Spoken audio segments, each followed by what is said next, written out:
On the night of July 15th, 2010, this is how we opened the show. It was a big night. What you are looking at right here is something that we have never seen before. This is the camera on the seafloor at the site of the Deepwater Horizon oil disaster, showing that blown-out well not spewing oil into the Gulf of Mexico for the first time in 87 days. The first time. For more than 3 agonizingly long months, residents of the Gulf Coast and people all across the country watched in a state of prolonged horror as hundreds of thousands of gallons of black, sticky, toxic crude oil flowed into one of this country's most treasured bodies of water, the BP oil spill.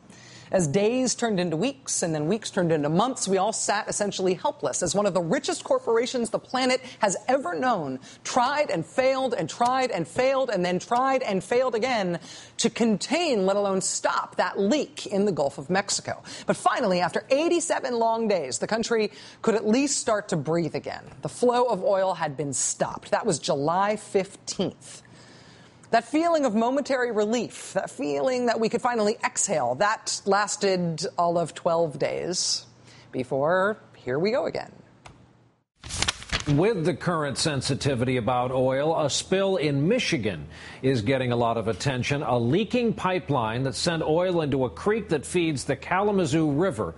And while booms have been deployed, an estimated 848,000 gallons of oil has already escaped. Trails of oil sheen can be seen all the way down the river, far from the bulk of the spill.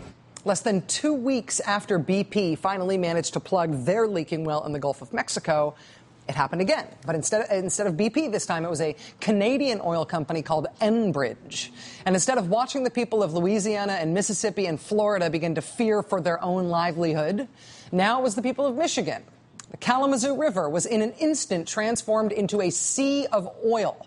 A 30-inch pipeline, a big 2.5-foot wide pipeline that ran beneath the surrounding wetlands, ruptured out of nowhere. It sent oil rushing into the Kalamazoo River. It sent entire Michigan communities into a state of emergency. About 877,000 gallons of oil have spilled out into the creek here near the Kalamazoo River. I spoke with an official at the state, and they say this may be the worst oil spill ever in the Midwest. What happened along the Kalamazoo River in Michigan 2 years ago would soon become the single most expensive onshore oil spill in U.S. history.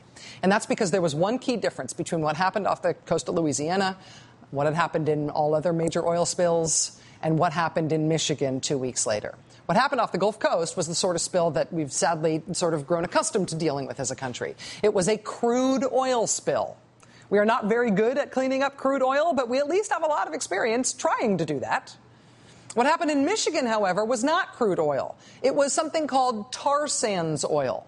Tar sands oil that was being transported from Canada. And as it turns out, we have no freaking clue how to clean up tar sands oil when that kind of oil spills. Crude oil generally floats to the top of the water, where at least some of it can be skimmed off. But tar sands oil doesn't do that. Tar sands oil sinks to the bottom of whatever it's in. How do you get oil off the bottom of a riverbed? Good question.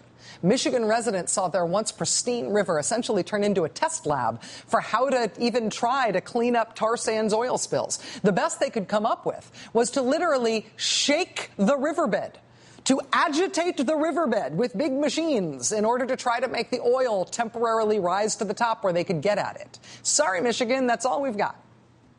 Ultimately, the people who live along the Kalamazoo River did not have to wait 1 month for the oil company to clean up their mess. They didn't have to wait 2 months or 3 months or 4 months or 5 months or 6 months. It took the oil company 2 years to clean up the mess that they made in Michigan. That oil spill happened in July 2010. It was not until 3 weeks ago, this year, that the Kalamazoo River finally reopened to the public. And frankly, it reopened to the public despite the fact that there is still oil submerged beneath that riverbed. So 3 weeks ago, the good people of Michigan got their river back, significantly worse for wear. And today, they got to learn what happened in the first place way back in 2010 on the day that giant spill turned their lives upside down. Today, the NTSB, the National Transportation Safety Board, released findings of their investigation into what happened in that spill. They found that the oil company responsible for that pipeline knew about cracks in that particular stretch of pipeline a full 5 years before the pipe ruptured. Quoting the NTSB, for 5 years, they did nothing to address the corrosion or cracking at the rupture site. But wait, it gets worse. The investigation also revealed that it took the oil company, this company Enbridge, it took them a good 17 hours before they even realized that one of their own pipes had burst. And in that time, they pumped more than 600,000 gallons of oil through the ruptured pipeline and right into the river. The NTSB also found that Enbridge employees did not have adequate skills to deal with pipeline leaks. They found the company didn't bother making sure that enough resources were in place to respond to a spill like this. And thanks to lax government regulations, Enbridge never had to lay out how exactly they would deal with a worst-case scenario.